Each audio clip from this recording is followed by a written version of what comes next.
Lightning like Steve McQueen. I'm in the fast lane when the light turns green. And I built tough, I ain't nothing but grit. Cause I made rugged blood, sweat, and spit. Yeah, like a horse I fly. Better push yourself in for a bumpy ride. I like to play hard, but I work harder. And I weather the storm cause I'm built stronger.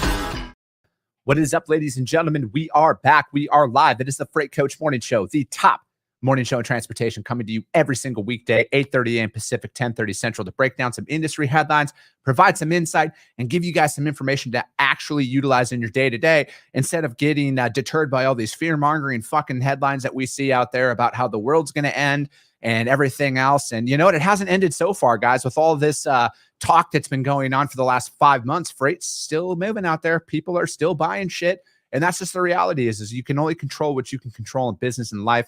As always, you guys, we got to give a shout out to my friends over at V-Hub. They're the ones who keep this neon light on here for you guys every single day. Access to trailers. I mean, I was just talking to a driver the other day about this exact same situation. Their trailer was in the shop. It was going to be up to 2 weeks, and they didn't know how they were going to be able to stay in business here over these next 2 weeks. And nobody should ever have to be faced with that. And now there is a seamless option in V-Hub, you guys.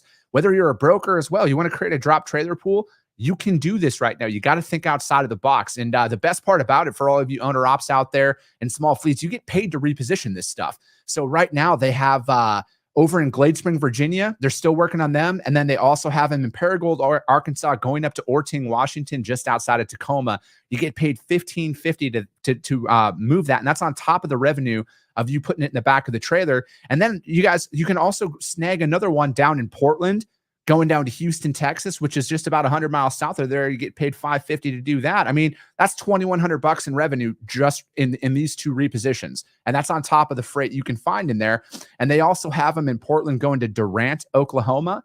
And then they also have some other ones down in Hurricane, Utah, going down to Durant, Oklahoma. And as well, you guys get paid to do this. And that's the best part.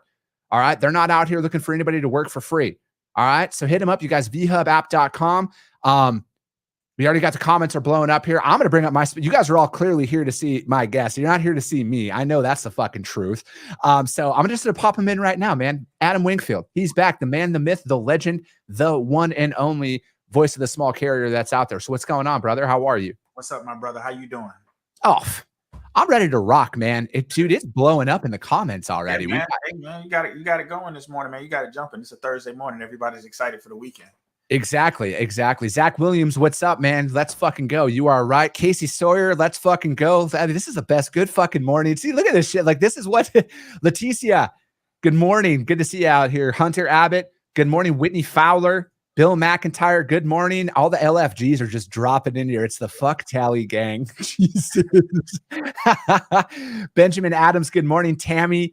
Good morning. All right, man. Dude, what's new, man? What's going on in your world out there in Charlotte? Oh, man, it's cool, man. It's about 20 degrees cooler. I mean, literally, when I say cool, it's cool, man. It's it's definitely a pleasant surprise. It's almost one of those things that I'm just tired of the heat. So just getting it to cool down a little bit is cool. But man, I got to give you a shout out, man. I was just scrolling through LinkedIn last week, man. I saw your podcast was listed as one of the top podcasts in trucking. And so I just wanted to congratulate you on that, man. Watching that journey. Absolutely, man.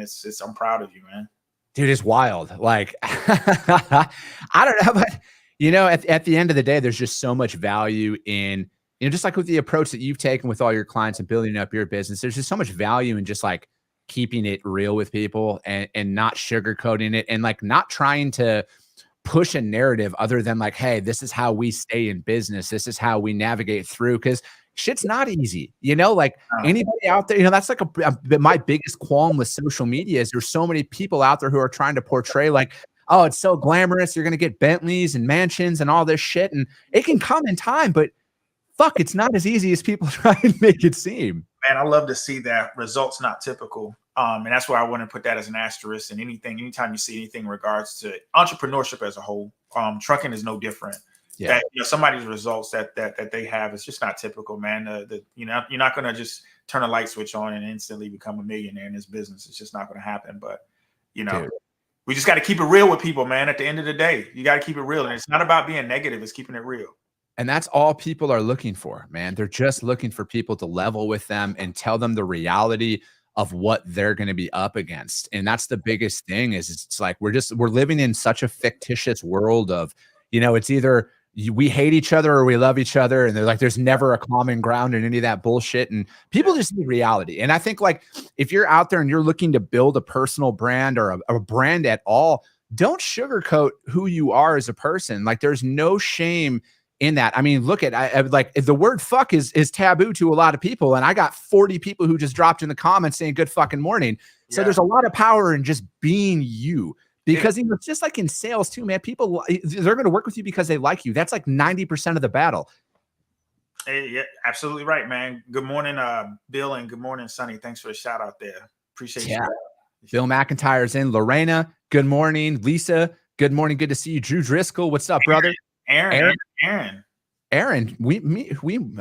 may or may not be talking with her today. You never know. That's going to be a good one, man. You're going to love talking to Aaron. Aaron really knows her stuff, man, and you'll really enjoy that particular little segment of the compliance side of things.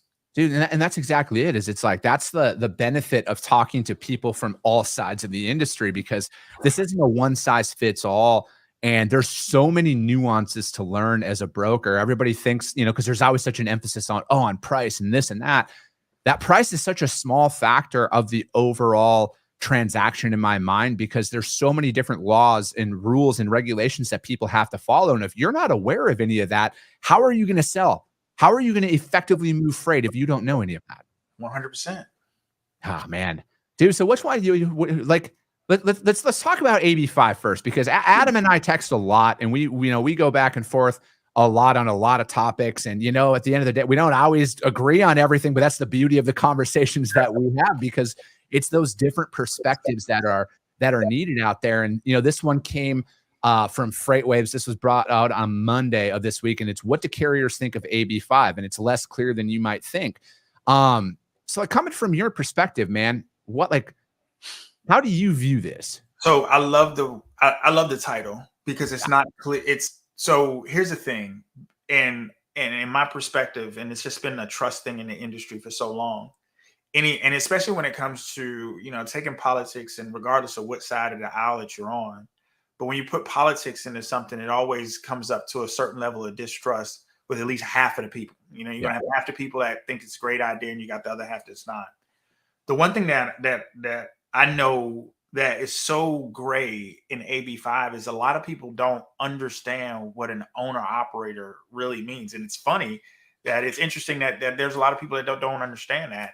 And even going into a deeper dialogue behind that, the fact that a lease operator is totally different. So when you think about AB5, there's a lot of carriers that it has 100% no impact to. And I remember a couple of weeks ago when they put the whole 70,000 people are going to lose their jobs. Yeah. That's not the way that's not how that works. What AB5 is that if I'm a carrier, right, and I've got 10, drivers for me, I got 10 drivers that driving trucks for me, and they're 1099, right?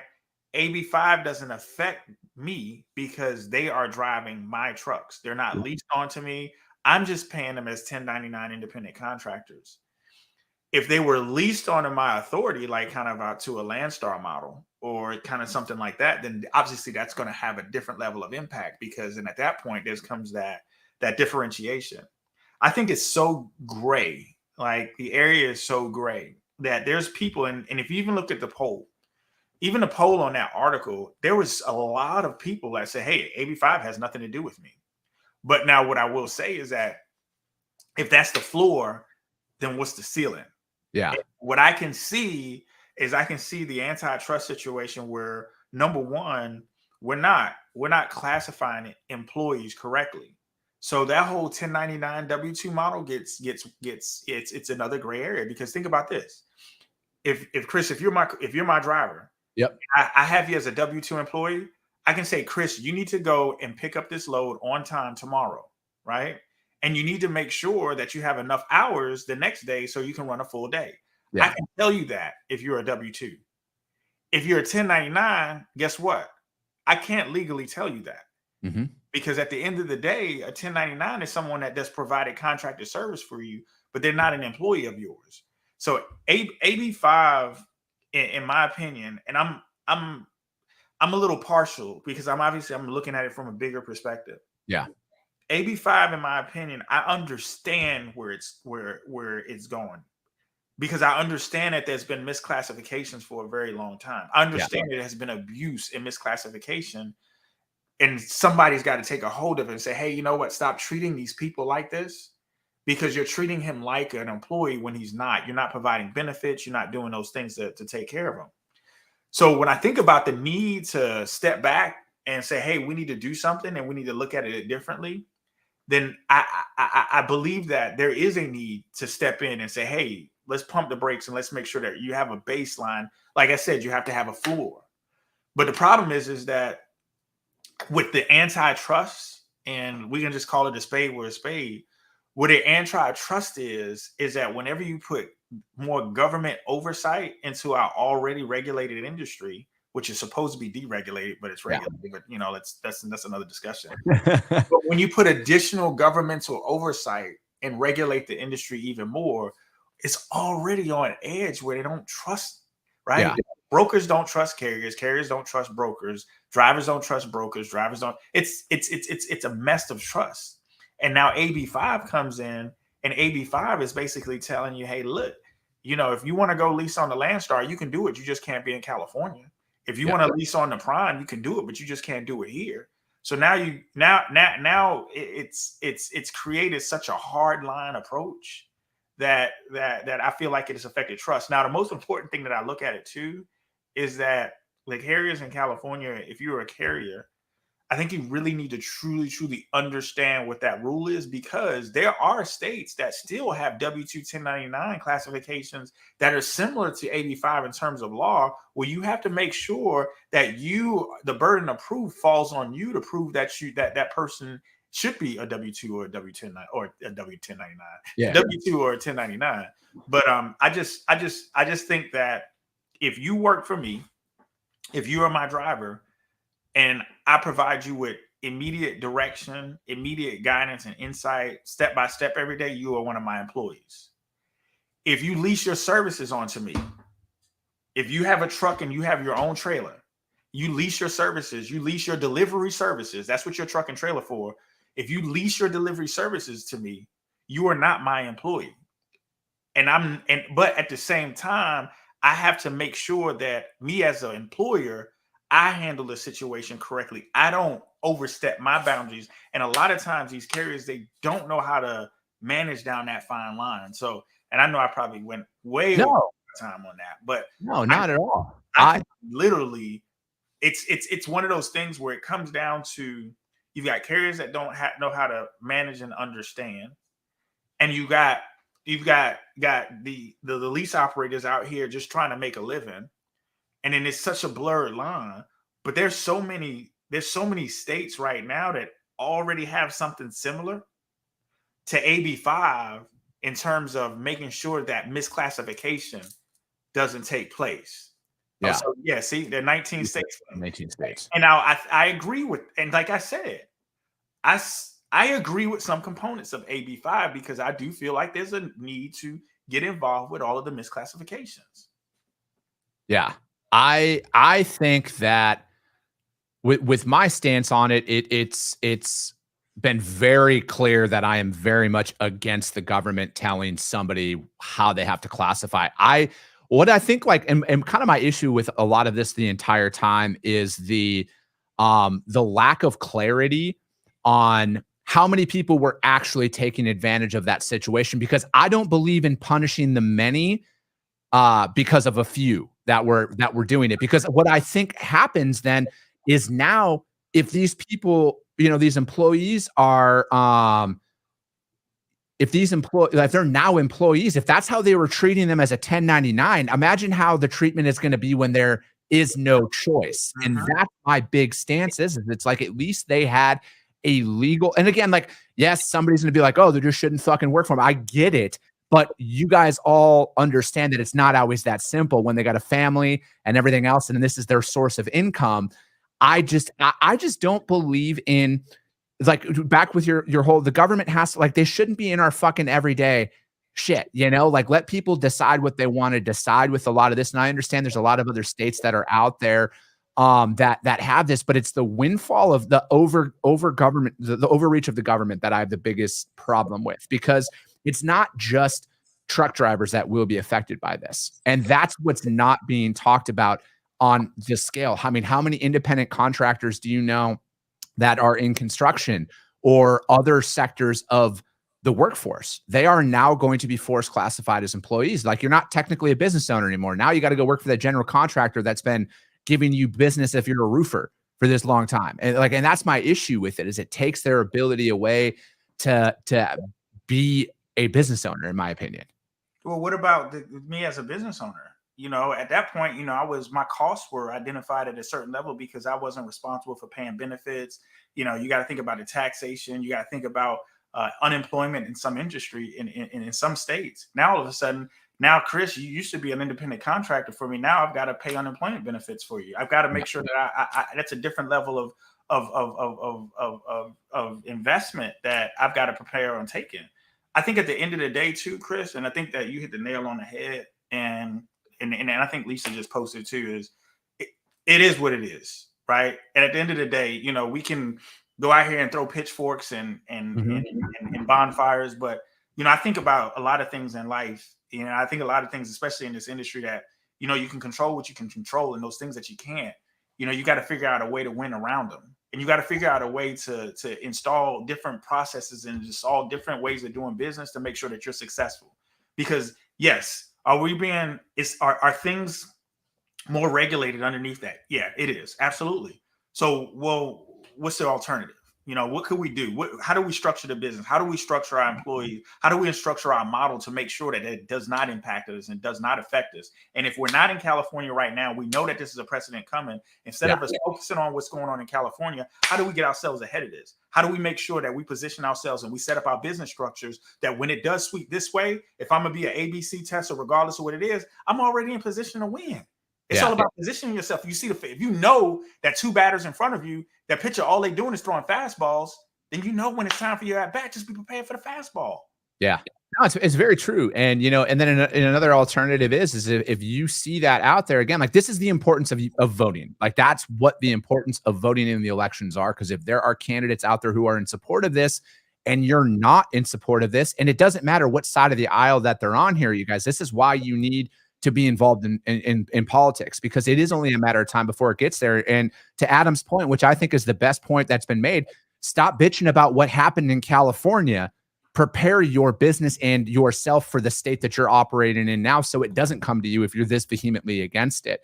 And then I think that for me personally, I'll call it what it is. And I've said this numerous times, and then we'll get on to the next article here. It's intentionally vague to get people to just start paying taxes. It's a money grab. It's been a money grab this entire time. It's intentionally vague so people don't actually think like, oh, maybe there is a way to structure my business to continue operating the way that I am. They're hoping that you reclassify it and admit to guilt and then just start paying taxes and additional revenue to the state. I mean, but again, that's from Freight Waves, you guys. What do carriers think of AB5? And it's less clear than you might think. We're going to jump into the next article here right away, and it's from the JOC. My friend Ari Ash wrote this one. U.S. shippers claiming leverage in truckload pricing. It goes, it talks about the spot market decline and everything that has been not a surprise to anybody who's been in the industry. But here's the thing, you guys, and this was one of the big takeaways, and this is something that I preach a lot. Adam and I preach a lot about partnerships. The reason why a lot of people don't get to the partnerships is they're not willing to sacrifice when it's their time to sacrifice. A paper product shipper said they're willing to compromise on rate with their top truckload partners. There's pressure coming down from the C-suites to cut costs, but I also must manage my contract carriers, especially those that have been good to us. Our top trucking carriers have done so much for us in the past. I cannot hit them over the head right now. That was, to me, like, there's a ton of great information in that article, but that's coming from the mouth of the decision maker, you guys. This is the importance. And when I talk about price becoming secondary, this is what I mean, because they know what happened these last 2 years. And I've talked about this a lot. If you've been out there gouging the market, taking advantage of the market and still providing subpar service, you're fucking already out the door with a lot of these customers. and they're defending you right now. Like that transportation manager is defending everybody who has done right by them over these past couple of years. And it's not easy. All right. I'm never going to sit up here and say it's easy to lose $1,000 on a shipment. It's easy to fucking have that conversation that, you know what, this is what's going on with this load. It's not going to make it on time. It's not easy to say that the truck broke down. All right. But you have to fucking be there for them. Man, my partner, Myron, always talks about it, man. It's relationships are the new currency. And the problem is that, and the thing that came out of that whole JOC article, and you literally can go to our Instagram and see what I posted, like literally today, was that exact thing that you just talked about, because it's so much about relationships, right? But the problem with that is that trucking is that pendulum swing, right? It's broker season, it's carrier season. It's broker season, it's carrier season. And the thing about it is that you've got carriers that have 100% abused the situation. Yeah. You got brokers that 100% abused it when it was their turn. Correct. But the thing is that people are going to remember the small percentage, or maybe it's a large percentage. I don't know, but they're going to remember the ones that abused you in that situation. And now the thing is that what I feel, and this is just me, what I feel it now is that it's the broker's turn to kind of say, you know what? I see what y'all did to us over the last 2 years. Now it's our turn. That's what a carrier feels right now. Yeah. Carriers and owner operators feel that this is coming from that. It's like, hey, you know what? These brokers are coming back after us again. But then you know what? There was nobody complaining. And the thing that frustrates me is that there was nobody complaining when owner operators and carriers getting $6 and $7 on a mile 2 years ago because it was so pressed. But now when that pendulum swings, it's that short-term memory. That's the one thing that I'll take it on the chin for the carrier side. But then on the broker side as well, it's got to be more transparency. And I don't even mean transparency in rates and all that other BS. Yeah. My guy that you called out, transparency to me is that if you're a broker and you get a load and you book me on a load, and then you say, oh, the customer is canceled in it, don't lie to me. Don't lie to me and tell me that the customer canceled the load, man. Don't do that. That was Chris Brewer. He posted up on LinkedIn the other day. And, and that was the thing, man. Like, and Chris and I are friends, and, he's been on the show here as well. And that's the thing, man. Like, that's the hard part about this, but it's not fucking hard, you guys. Like, to me, it's just such a simple concept that's overblown, because like as a broker, and I talk about this a lot, how are you going to sell anything to a shipper if you don't have trucks? Like, honestly, I'm fucking, my ears are wide open and my arms are crossed and I'm ready to hear the argument that you can't be out there and form partnerships. But the thing is it's hard. All right. It's hard to sacrifice your own revenue when you have an opportunity to make more money. And I get that. I fully fucking understand that position. I've been in that position before, but ironically, and this is the hard part, ironically, my business started growing when I had a core carrier base that was out there that I fought for in the market. The customers noticed that. They liked the fact that it was the same couple of drivers that were showing up every single week for a lot of their loads, because they built that comfort and familiarity up there. And when you take that, the position of, I need to keep my carriers in business. Like, honestly, I need to keep them profitable. I need to keep them in business. I need to help them along, because, like, again, a partnership, it's just like, I mean, with my wife, I love my wife. Do we get along fucking every single day? Absolutely not. But that's the give and the take of a partnership and a relationship, is no matter what, like, if my wife pisses me off, I'm not going to fucking leave her because of it. But it's the same thing with a broker carrier relationship here. There's going to be market swings that are out there, but at the end of the day, convince me you have a business as a brokerage if you don't have a truck to show up to pick up a load. But see, what they're doing is they rely on the fact that it's a never-ending turnstile with new carriers. So if you got a brokerage and then, you know what, you screw over these folks or this book of business or whatever, when it comes down to a carrier network that you had, then it's always the next one up, and it's the next one up mentality. And it's always been that way. It's just hey, okay, all right, well, on to the next. And the thing about it is there's no value in relationships. And there's no value in relationships in this industry. And that's part of the problem. Yeah. There's a small group of people. There's a small group of concerned people that really have a legitimate interest in the direction and the trajectory of this industry. The ones that don't, they're in here Monday to Friday to get a check and out. And the problem is that relationships do not have any value in this industry to the level that they should. Yes. We're like the most antiquated, ass backwards, behind industry I can't imagine if we had our shit together where that $800 billion trajectory, where it is now versus where it can be. And the problem is that I feel like that we keep going in this hamster wheel and this cat chasing the mouse. Okay, you know what, brokers, we're going to sit back and we're going to take it on the chin because we have to.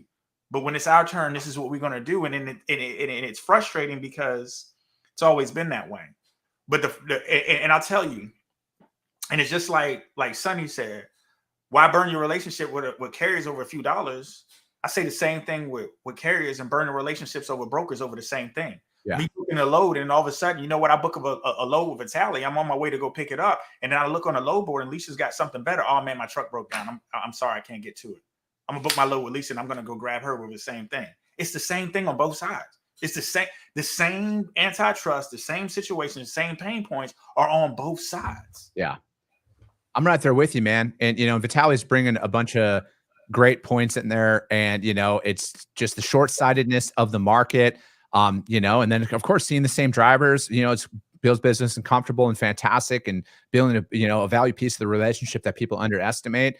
And it's a great value add out there. And again, it's like you are literally, if you think about it. But here's the thing that never shows up on most people's P&Ls. It is that lost productivity. It is that, hey, I want to pay $1,550, but the market's telling me it's $1,700. And then you find a couple of carriers who book it at $1,550, but then they fall off because somebody else is paying $1,700. And by the time you add up the salaries and everything and the overhead, it's just cheaper to fucking pay what the market is. And that's, and here's the harsh reality, guys. If you live and die by the fucking spot market, you are subjecting yourself to that type every single fucking day. But if I'm working with Adam, if I know Adam wants to run Charlotte to Chicago for me on a drive-in, this is a hypothetical rate. Fucking don't come at me and say that this is bullshit. But if Adam comes to me and says, hey man, I need $2,000 on this lane. This is what I need on this lane. And then I have consistent freight with that.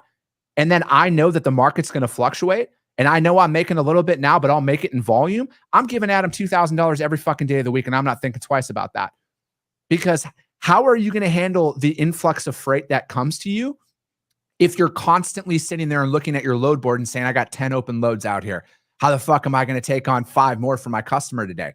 I want to find carriers like Adam and 5 other people where I'm gonna overpay. It is, considering if you're going to live and die by the spot market, but if you're going to build up a contractual carrier base out there where it's not actually a contract, and Adam's coming to me, and you know what? They get him loaded on in a quick time, get him offloaded fast. He's in and out of those facilities. He gets back to his reload to head back home. I mean, it's a beautiful thing. It takes a lot of fucking work, you guys. And that's where people don't want to get it, because there's going to be a carrier out there who's like, oh, I'll do that every day for you for $1,800. Why would I fuck Adam and all of those other carriers who have been doing right by me for the past 3 to 4 months to make an extra $500 or $600 in a day? Fuck that. Because when that market shifts back, because it's only a matter of time for when that market shifts back, I will make my money in volume, because that customer, I guarantee your top customer right now that you think you're their number one, you're probably number 4 or 5 in their fucking list, and you see about 10% of their freight. The removing the recycling of a customer in brokers has to fucking leave. All right. Because everybody's out there bitching about how hard it is to cold call, how hard it is to do all this shit. And then you're willing to risk the integrity of all of that work to make $100. Think about that. Most of you motherfuckers spend that out at the bar on a nightly fucking basis. Think about, you can't treat customers and carriers as a fucking renewable resource, because they're not. It's, as if anybody who's been in this industry long enough knows, it is very fucking challenging to find customers and carriers of substance, ones that you can really grow with and develop partnerships with. But it can be done. You got to stop thinking of the fucking micro. All right. Thinking about today. Think about the next 6 months or 6 fucking years. I mean, but you got to think about that too, man. That's the key, is like to not think about your own little silo. And I get it that you can only control your situation. Yeah. You only one way. You can, as a broker, you can control what you control. As a carrier, you can. I get all of that. That's understood. But at the end of the day, like I tell people all the time, man, is that you can control more in this industry. We can control more if we look more in the mirror and less point towards fingers. And the thing about that is that with me, and I can only speak about myself. with me, relationships is everything. Building relationships and establishing those relationships are everything. I can't control, and I can care less with the other person on the side of the table, how they take away and how they walk away. I can control what I can control. And I agree. But there are so many brokers out here that's going to do the same exact thing. Hey, you know what? If I can make an extra $200 on a load, I'm just going to make an extra $200 on a load. I'm going to take the low ball. But you know what? At the end of the day, you know, your value must exceed your price.